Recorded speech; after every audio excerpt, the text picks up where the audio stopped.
Emma by Jane Austen. Chapter 1. Emma Woodhouse, handsome, clever, and rich, with a comfortable home and happy disposition, seemed to unite some of the best blessings of existence, and had lived nearly 21 years in the world with very little to distress or vex her. She was the youngest of the 2 daughters of a most affectionate, indulgent father, and had, in consequence of her sister's marriage, been mistress of his house from a very early period.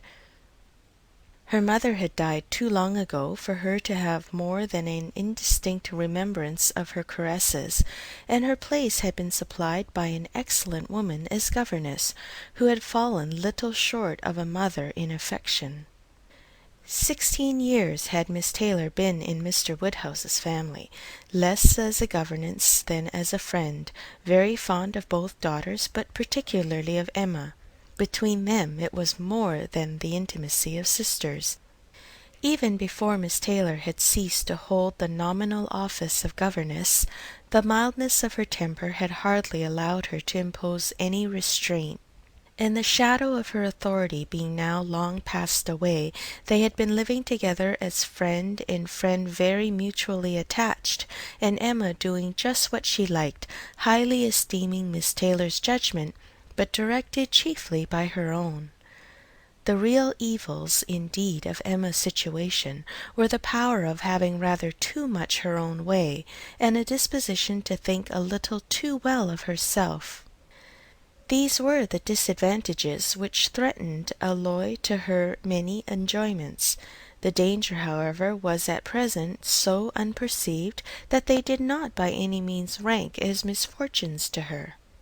Sorrow came, a gentle sorrow, but not at all in the shape of any disagreeable consciousness. Miss Taylor married. It was Miss Taylor's loss which first brought grief. It was on the wedding day of this beloved friend that Emma first sat in mournful thought of any continuance. The wedding over and the bride people gone, her father and herself were left to dine together, with no prospect of a third to cheer a long evening. Her father composed himself to sleep after dinner as usual, and she had then only to sit and think of what she had lost. The event had every promise of happiness for her friend.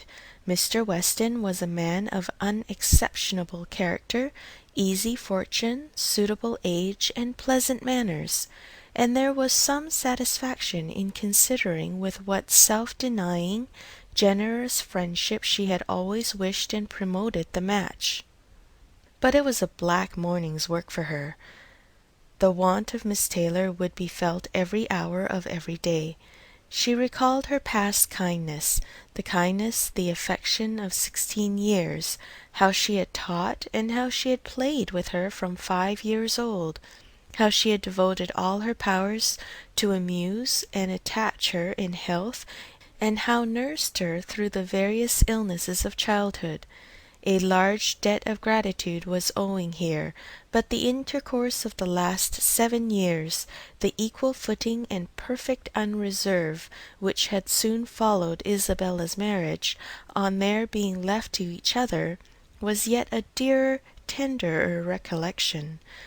She had been a friend and companion such as few possessed, intelligent, well-informed, useful, gentle, knowing all the ways of the family, interested in all its concerns, and peculiarly interested in herself, in every pleasure, every scheme of hers, one to whom she could speak every thought as it arose, and who had such an affection for her as could never find fault. How was she to bear the change? It was true that her friend was only half a mile from them, but Emma was aware that great must be the difference between a Mrs. Weston, only half a mile from them, and a Miss Taylor in the house. And with all her advantages, natural and domestic, she was now in great danger of suffering from intellectual solitude. She dearly loved her father, but he was no companion for her.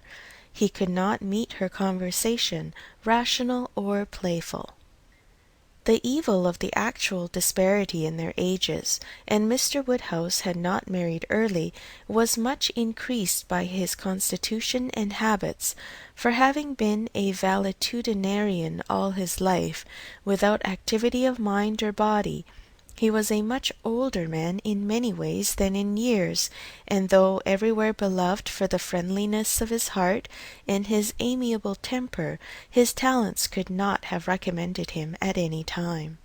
Her sister, though comparatively but little removed by matrimony, being settled in London, only 16 miles off, was much beyond her daily reach, and many a long November and October evening must be struggled through at Hartfield, before Christmas brought the next visit from Isabella and her husband, and their little children to fill the house and give her pleasant society again.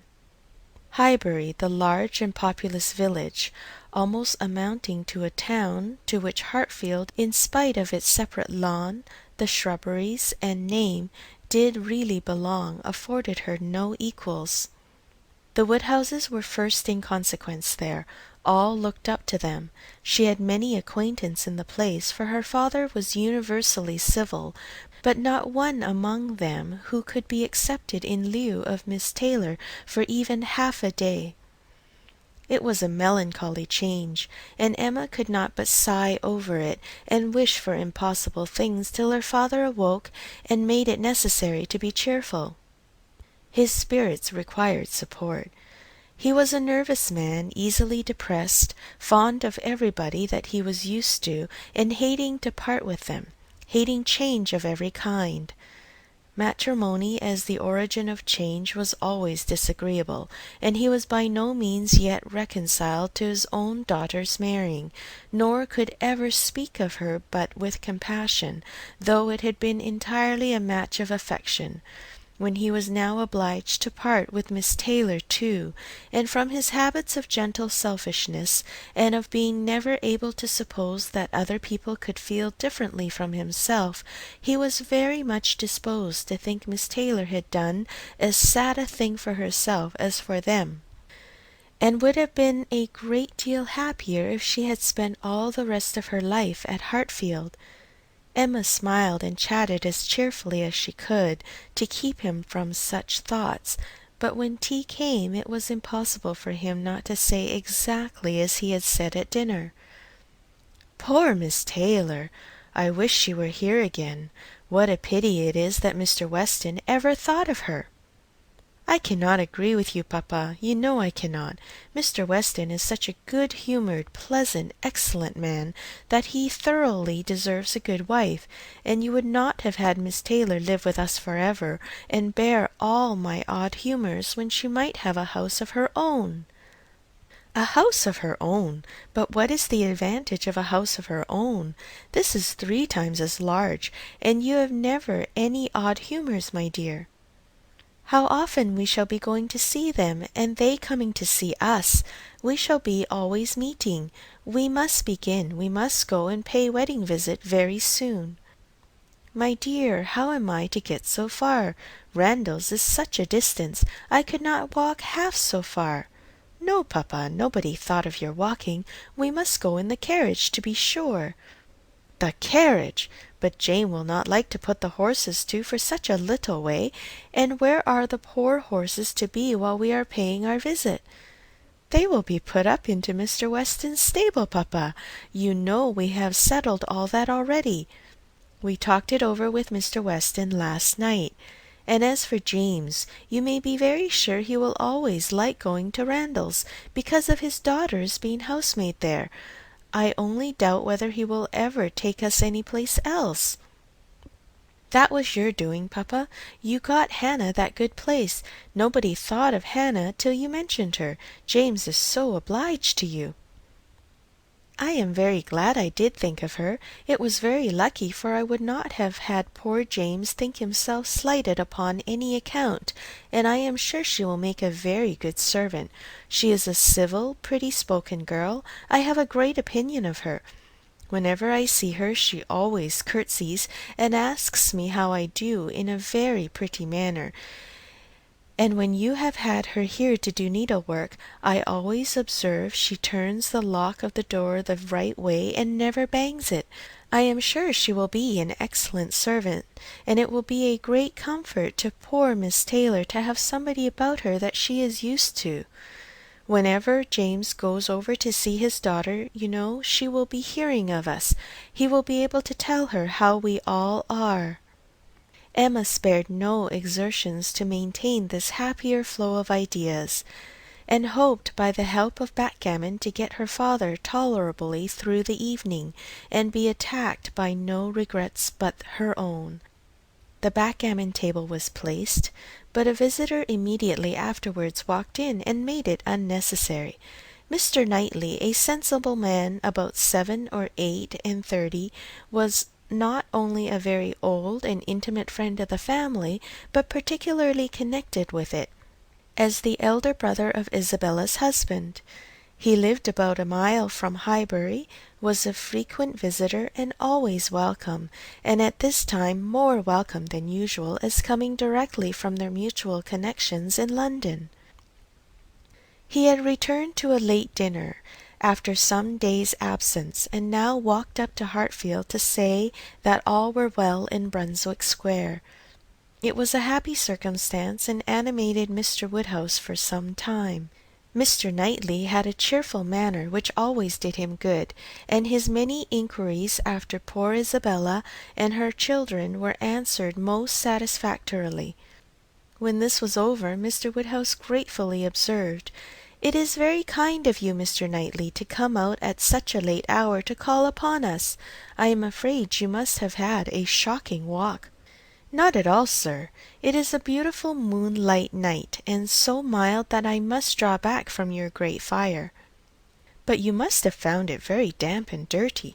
I wish you may not catch cold." "Dirty, sir! Look at my shoes, not a speck on them." "Well, that is quite surprising, for we have had a great deal of rain here. It rained dreadfully hard for half an hour while we were at breakfast. I wanted them to put off the wedding. By the by, I have not wished you joy, being pretty well aware of what sort of joy you must both be feeling. I have been in no hurry with my congratulations, but I hope it all went off tolerably well. How did you all behave? Who cried most? Ah, poor Miss Taylor, 'tis a sad business." "Poor Mr. and Miss Woodhouse, if you please, but I cannot possibly say poor Miss Taylor. I have a great regard for you and Emma, but when it comes to the question of dependence or independence, at any rate, it must be better to have only one to please than two, especially when one of those two is such a fanciful, troublesome creature," cried Emma playfully. "That is what you have in your head, I know, and what you would certainly say if my father were not by." "I believe it is very true, my dear, indeed," said Mr. Woodhouse with a sigh. "I am afraid I am sometimes very fanciful and troublesome." "My dearest papa, you do not think I could mean you, or suppose Mr. Knightley to mean you? What a horrible idea!" "Oh, no, I meant only myself. Mr. Knightley loves to find fault with me, you know. In a joke, it's all a joke. We always say what we like to each other." Mr. Knightley, in fact, was one of the few people who could see faults in Emma Woodhouse, and the only one who ever told her of them. And though this was not particularly agreeable to Emma herself, she knew it would be so much less so to her father, that she would not have him really suspect such a circumstance as her not being thought perfect by everybody. "Emma knows I never flatter her," said Mr. Knightley, "but I meant no reflection on anybody. Miss Taylor has been used to have 2 persons to please. She will now have but 1. The chances are that she must be a gainer." "Well," said Emma, willing to let it pass, "you want to hear about the wedding, and I shall be happy to tell you, for we all behaved charmingly.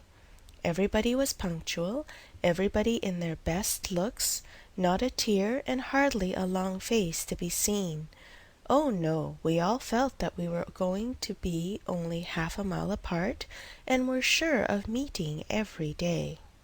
"Dear Emma bears everything so well," said her father, But, Mr. Knightley, she really is very sorry to lose poor Miss Taylor, and I am sure she will miss her more than she thinks for." Emma turned her head away, divided between tears and smiles.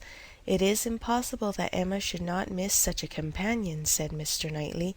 "We should not like her so well as we do, sir, if we could suppose it. But she knows how much the marriage is to Miss Taylor's advantage. She knows how very acceptable it must be at Miss Taylor's time of life to be settled in a home of her own, and how important to her to be secure of a comfortable provision, and therefore cannot allow herself to feel so much pain as pleasure. Every friend of Miss Taylor must be glad to have her so happily married." "And you have forgotten one matter of joy to me," said Emma, "and a very considerable one, that I made the match myself. I made the match, you know, 4 years ago, and to have it take place and be proved in the right, when so many people said Mr. Weston could never marry again, may comfort me for anything." Mr. Knightley shook his head at her. Her father fondly replied, "Ah, my dear, I wish you would not make matches and foretell things, for whatever you say always comes to pass. Pray do not make any more matches." "I promise you to make none for myself, papa, but I must indeed for other people. It is the greatest amusement in the world, and after such success, you know, everybody said Mr. Weston would never marry again. Oh dear, no. Mr. Weston, who had been a widower for so long, and who seemed so perfectly comfortable without a wife, so constantly occupied either in his business in town or among his friends here, always acceptable wherever he went, always cheerful. Mr. Weston need not spend a single evening in the year alone, if he did not like it. Oh no. Mr. Weston certainly would never marry again. Some people even talked of a promise to his wife on her deathbed, and others of the son and the uncle not letting him. All manner of solemn nonsense was talked on the subject, but I believed none of it. Ever since the day, about 4 years ago, that Miss Taylor and I met him in Broadway Lane, when, because it began to drizzle, he darted away with so much gallantry, and borrowed 2 umbrellas for us from Farmer Mitchell's, I made up my mind on the subject. I planned the match from that hour, and when such success has blessed me in this instance, dear papa, you cannot think that I shall leave off match-making." "I do not understand what you mean by success," said Mr. Knightley. "Success supposes endeavour. Your time has been properly and delicately spent, if you have been endeavouring for the last 4 years to bring about this marriage. A worthy employment for a young lady's mind. But if, when I rather imagine, your making the match, as you call it, means only your planning it, you're saying to yourself one idle day, 'I think it would be a very good thing for Miss Taylor if Mr. Weston were to marry her,' and saying it again to yourself every now and then afterwards, why do you talk of success? Where is your merit? What are you proud of? You made a lucky guess, and that is all that can be said." "And have you never known the pleasure and triumph of a lucky guess? I pity you. I thought you cleverer, for depend upon it a lucky guess is never merely luck. There is always some talent in it, and as to my poor word success, which you quarrel with, I do not know that I am so entirely without any claim of it. You have drawn 2 pretty pictures, but I think there may be a third, a something between the do-nothing and the do-all. If I had not promoted Mr. Weston's visits here, and given many little encouragements, and smoothed many little matters, it might not have come to anything after all. I think you must know Hartfield enough to comprehend that. A straightforward, open-hearted man like Weston, and a rational, unaffected woman like Miss Taylor, may be safely left to manage their own concerns. You are more likely to have done harm to yourself than good to them by interference." "Emma never thinks of herself if she can do good for others," rejoined Mr. Woodhouse, understanding but in part. But, my dear, pray do not make any more matches. They are silly things, and break up one's family circle grievously. Only one more, papa, only Mr. Elton. Poor Mr. Elton! You like Mr. Elton, papa? I must look about for a wife for him. There is nobody in Highbury who deserves him, and he has been here a whole year, and has fitted up his house so comfortably that it would be a shame to have him single any longer. And I thought when he was joining their hands today, he looked so very much as if he would like to have the same kind office done for him. I think very well of Mr. Elton, and this is the only way I have of doing him a service. Mr. Elton is a very pretty young man, to be sure, and a very good young man, and I have a great regard for him. But if you want to show him any attention, my dear, ask him to come and dine with us some day. That will be a better thing. I dare say Mr. Knightley will be so kind as to meet him. With a great deal of pleasure, sir, at any time, said Mr. Knightley, laughing, and I agree with you entirely that it will be a much better thing. Invite him to dinner, Emma, and help him to the best of the fish and the chicken, but leave him to choose his own wife. Depend on it, a man of 6 or 7 and 20 can take care of himself. End of chapter 1.